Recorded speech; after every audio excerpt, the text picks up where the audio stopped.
Factory of 444. So 444, it can be written as 2 times 222. 2 times 222 mean 444. 222, it can be written as 2 times 111. 2 times 111 mean 222. 111, it can be written as 3 times 37. 3 times 37 mean 111. So now we select the prime numbers among these numbers.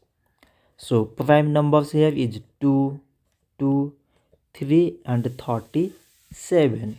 So we can write 444 is equal to product of all these prime numbers, that is 2 times this 2 times this 3 times this 37. So this much for today, and thanks for watching.